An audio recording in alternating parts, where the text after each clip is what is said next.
YouTube জীবনে আমার প্রথম ভিডিও কোনটা ছিল সেটা কি কেউ জানো? সেটা দেখলে এখনো তোমরা হাসতে হাসতে পাগল হয়ে যাবে আর চিন্তা করবা যে সেদিনকের লোল গেমার আর আজকের লোল গেমার কি এক। আমার ইউটিউব জীবনে কতগুলো ভিডিও ছাড়া লেগেছে, কি ভিডিও ছাড়া লেগেছে, কতখানি কষ্ট করা লেগেছে, তারপরে আজকের এই পজিশনে এসে পৌঁছাইছি সেটা আজকে তোমাদের কাছে তুলে ধরবো। আরে ভাই, ইউটিউবে কষ্ট করার পর মানুষের প্রথম যেদিন ভিডিও ভাইরাল হয় সেদিনকে সে আনন্দ করে, ফুর্তি করে। আর আমার যেদিন প্রথম ভিডিও ভাইরাল হয়েছিল সেদিন আমি সবার কাছে কেঁদে কেঁদে বাড়াইছি। কতটুকু জানো আমার ইউটিউব সম্পর্কে আর আমার ইউটিউব ক্যারিয়ার সম্পর্কে? আমার মনে আছে আমি একটা সময় প্রায় হাল ছেড়েই দিয়েছিলাম, কিন্তু একদিন সকালবেলা উঠে আমার ইউটিউব চ্যানেলে ঢুকে দেখি পুরো বুম। চলো আজকে আমার ইউটিউব জীবনের কিছু ছোট ছোট গল্প তোমাদের কাছে শেয়ার করি, যা অবশ্যই তোমাদের ভালো লাগবে। তো বেশি প্যাক না করে ছোট্ট একটা ইন্ট্রো দিয়ে আজকের ভিডিও শুরু করা যাক।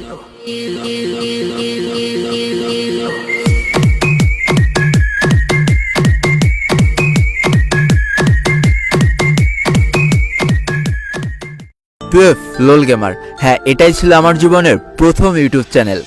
এর আগে ইউটিউবটা কি জন্য সেটাই ঠিক মতো বুঝতাম না। সম্পূর্ণ নতুন একটা পথে নতুনভাবে পা বাড়িয়ে দিয়েছিলাম। আজ থেকে প্রায় 1.5 বছর আগের কথা। দিনটা ছিল 29শে মার্চ 2020 সাল, যেদিন প্রথম আমার ইউটিউব চ্যানেলটা খোলা হয়, অর্থাৎ 29শে মার্চ আমার ইউটিউব চ্যানেলের জন্মদিন। তবে একটা ছোট্ট গল্প বলে, আসলে আমার ইউটিউব চ্যানেল খোলার কাজ শুরু হয়েছিল 28শে মার্চ রাত 9টা থেকে। কিন্তু আমি তো একেবারেই নতুন ছিলাম, তাই পুরোপুরিভাবে যখন চ্যানেলটা খুলে উঠেছিলাম দেখি ভোর 5টা বেজে গিয়েছে। তাই সেই অনুপাতে আমার চ্যানেলের জন্মদিন 29শে মার্চ হয়ে গিয়েছে। আর যেদিন ইউটিউব চ্যানেল খুলেছিলাম, অর্থাৎ 29শে মার্চ বিকেলবেলা, আমি আমার জীবনের প্রথম ভিডিও আপলোড করে ফেলি ইউটিউবে। আর যে ভিডিওর থাম্বনেলটা ঠিক এমন ছিল। দেখতে হাসি লাগছে তাই না? হাসি পেলেও এটাই সত্যি যে এই থাম্বনেলটার মাধ্যমে আমি আমার ইউটিউব যাত্রা শুরু করে দিয়েছিলাম। দেখো, আমরা যখন নতুন নতুন ইউটিউবে আসি, আমরা আমাদের গেম প্লে ভিডিওর পিছনে একটা মিউজিক লাগায় আপলোড করে দিই।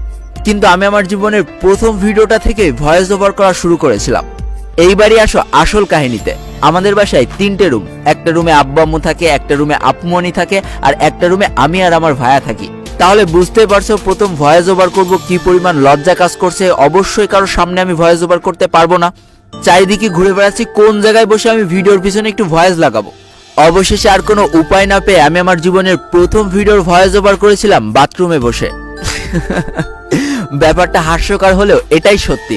আমার মনে আছে বাথরুমে বসে যখন ভয়েস ওভার করছিলাম তখন লোকলজ্জার ভয়ে কি পরিমাণ আস্তে আস্তে যে কথা বলেছিলাম সেটা একমাত্র আমিই জানি। আর আজকে প্রথম ভিডিওটা দেখলে তোমরাও জেনে যাবা। ভালোই লোক পাইছি এই ঘরে, ইনিমে আছে শিওর।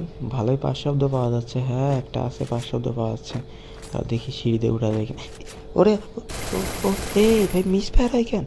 ও সামনে আসলো কোন থেকে? পালাই কেন? পালাস কেন ভাই? আমি তো তোর দিকে ভয় পেয়ে গেছি। দূর মিয়া, এই পাশটাই উঠবে। ওই আরে আরে আরে আমার দিকে পালা গেছে ভাই। সিঁড়িতে উঠিনি। দাঁড়াও। ঠিক, ওই তো দেখছি। দাঁড়াও টুল্লু ভাই, দাঁড়াও। ওই যে বাম পাশে দেখছি, দাঁড়াও। কই গেল? হাই ও দেখছি উপরে, ওই যে উপরে। এইভাবে আমার ইউটিউব যাত্রা শুরু হয়ে গেল। একদিন পর একেবারে রেগুলার বিকেলবেলা আমি ভিডিও ছেড়েই যেতাম। কিন্তু আমি যে মন খুলে কথা বলবো বা ভয়েস ওভার করবো তেমন কোনো জায়গায় পাচ্ছিলাম না। কখনো বাথরুমের মধ্যে যে ভয়েস ওভার করতাম, কখনো সিঁড়ির ঘরে যে ভয়েস ওভার করতাম, কখনো রান্নাঘরে যে ভয়েস ওভার করতাম, এইভাবে কোনোভাবে হচ্ছে না। আর যেহেতু প্রথম দিকে আমার কাছে কোনো মাইক ছিল না, হেডফোন দিয়েই আমার মাইকের কাজ সারতে হতো, তাহলে আমাকে আরো জোরে কথা বলতে হবে, নাইলে যে ভয়েসটা আসছে তা আমার নিজেরই শুনতে ইচ্ছা করছে না। তোমরা কিভাবে শুনবা? তো এইসব চিন্তা মাথার মধ্যে ঘুরপাক খাচ্ছে। আর একদিন সকালবেলা ব্রাশ করতে করতে আমি বাগানে হাঁটাহাঁটি করতেছি। আমি চিন্তা করলাম এই নির্জন বাগানে বসে বসে যদি আমি চিল্লাই ফাটায় ফেলি তাও কেউ টের পাবে না। এটাই আমার জন্য ভয়েস ওভার করার সব থেকে বেস্ট একটা জায়গা। শুরু হলো ওই দিন থেকে বাগানে বসে বসে ভয়েস ওভার করা। ব্যাস ক্লিয়ার। একদিন পর একদিন ভিডিও আপলোড করতেই থাকতাম। কখনো ভিউজের দিকে তাকাইতাম না, কারণ আমি যখন ভিডিও ছাড়তাম আমার এক একটা ভিডিওতে ভিউজ আসতো 27টা 28টা করে, আর লাইক আসতো 5টা 6টা কি 7টা করে। আমার কাছে ভিউজটা কোনোদিনই ম্যাটার করেনি। ভিডিও বানাইতে ভালো লাগতো তাই ভিডিও বানাতাম। প্রত্যেকটা ইউটিউবারের ভিডিও দেখতাম, তারা কিভাবে ভিডিও বানাচ্ছে, তারা কিভাবে থাম্বনেল তৈরি করছে, কিভাবে টাইটেল লিখছে, ওইভাবে নিজেও ট্রাই করতাম। এই করতে করতে 6টা মাস কাটিয়ে দিলাম। আমি কিন্তু প্রতিদিন ভিডিও ছেড়ে গিয়েছি। ভিউজ আসতো 20টা 22টা 27টা 30টা, সর্বোচ্চ গেলে 50টা ভিউজ আসতো। সাবস্ক্রাইবার মাত্র 170টা হয়েছে। তো একটা সময় যখন হাল ছেড়ে দেবো, আমার দ্বারা আর যখন হবেই না, তখন আমাদের গেমের ভিতরে বারমুডা ম্যাপ চলে যাওয়ার একটা কথা উঠেছিল। তো ওই সময় অনেক খারাপ লাগছিল, এতদিন যে ম্যাপটা দিয়ে খেলেছি সেই ম্যাপটা হঠাৎ করে চেঞ্জ হয়ে যাবে। তাই সেদিন একটা ভিডিও বানিয়েছিলাম বিদায় বারমুডা নামে। ওই ভিডিওটা যেদিন আপলোড করেছিলাম দিনটা ছিল 22শে সেপ্টেম্বর 2020 সাল, অর্থাৎ চ্যানেল খোলার প্রায় 6 মাস পর। এর ভিতরে কিন্তু আমি রেগুলার ভিডিও ছেড়েই গিয়েছি।